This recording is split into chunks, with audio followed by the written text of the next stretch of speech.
Hello, নমস্কার সবাইকে। আশা করছি আপনারা সবাই ভালো আছেন, সুস্থ আছেন। আমার আরেকটা নতুন ব্লগে আপনাদের সবাইকে স্বাগত জানাই। আজকে রবিবার আর এখন বাজে সকাল 7টা। আমরা সবাই ঘুম থেকে উঠে বসে রয়েছি। আমি এই জাস্ট উঠলাম। পিসিরা ভাইফোঁটার অ্যারেঞ্জমেন্ট শুরু করে দিয়েছে। আসলে বাবা একটু বেরোবে সকাল সকাল, বাবা আর পিসে, তাই পিসিরা একদম সকাল সকাল স্নান করে রেডি হয়ে বাবাকে আগে ভাইফোঁটা দিয়ে নিচ্ছে। এই যে বসে আছে সাদা ওড়না গায়ে দিয়ে, তিনি হচ্ছে আমার মেজো পিসি। আর ওইদিকে যে দাঁড়িয়ে ছিল উনি হচ্ছে আমার ছোট পিসি। বড় পিসি আর সেজো পিসি ওনারা দুজনেই মারা গেছেন। ওনারা 4 বোন ছিলেন আর আমার বাবারা 6 ভাই।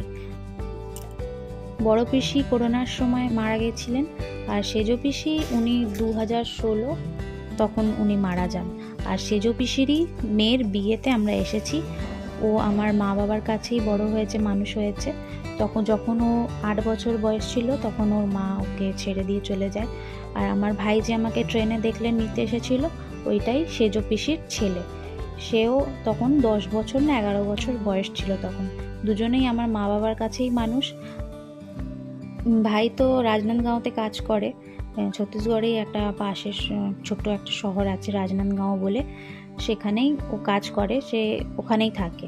আর বোনটা তো এখানেই থাকতো আমার বাবা মায়ের কাছে। আর তারই বিয়ের জন্য আমরা সবাই এখন একজুট হয়েছি, একসাথে এসেছি। আর মেজো পিসির ভাইফোঁটা দেওয়া হয়ে গেল। আর এবার ছোট পিসির পালা, ছোট পিসিও ভাইফোঁটা দিয়ে নিচ্ছে।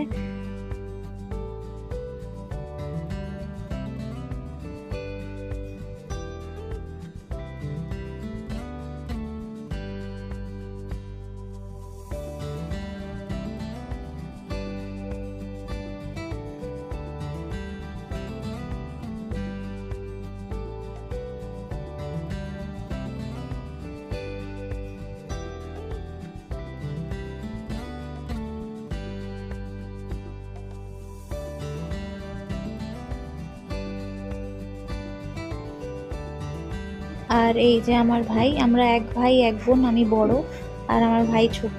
ভাইফোঁটা করে আর সব জিনিসপত্র আমাদের গোছানো হয়ে গেছে। আমরা আজকের দিনটা ওইখানেই থাকবো, কালকে আবার সন্ধেবেলা ওইখান থেকে বেরিয়ে যাব। তাই তাড়াতাড়ি খেয়ে দিয়ে আমরা বেরিয়ে যাবো ওখানে।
আর আমাদের মেন মেম্বার ঋষিমানু, তাকেও ভাইফোঁটা করতে বাদ দেওয়া যাবো কেন, ওকেও আমি ভাইফোঁটা দিয়ে দিই। এটা বুবু ওকে প্রতি বছরই ভাইফোঁটা করে, আমার প্রথম বছর ওকেও আমি ভাইফোঁটা করছি। আর দেখে বুঝতেই পারছেন ওর ফোঁটায় কোনো ইন্টারেস্ট নেই, ওর ইন্টারেস্টটা হচ্ছে মিষ্টিতে। মিষ্টি খুব খেতে ভালোবাসে ও, তাই ওকে আগে মিষ্টি দিলাম, ও মিষ্টির দিকেই তাকিয়েছিল।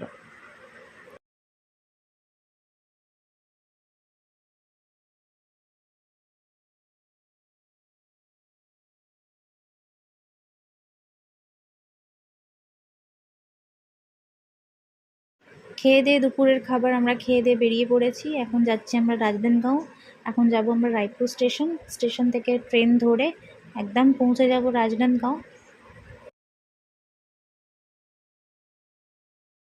আর আমরা এখন রায়পুর স্টেশনে, আর ট্রেন প্রায় 1.5 ঘন্টা লেট।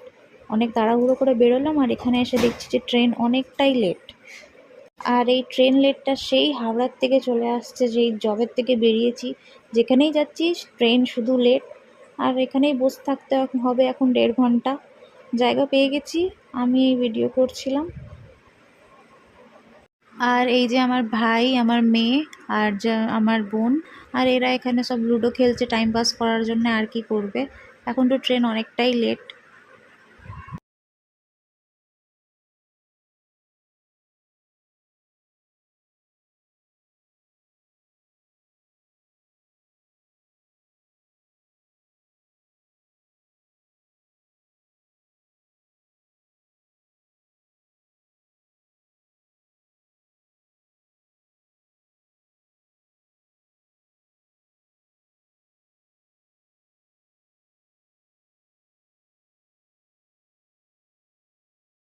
আজকের মতো এইটুকুনি, দেখা হবে আবার পরের ব্লগে। টাটা।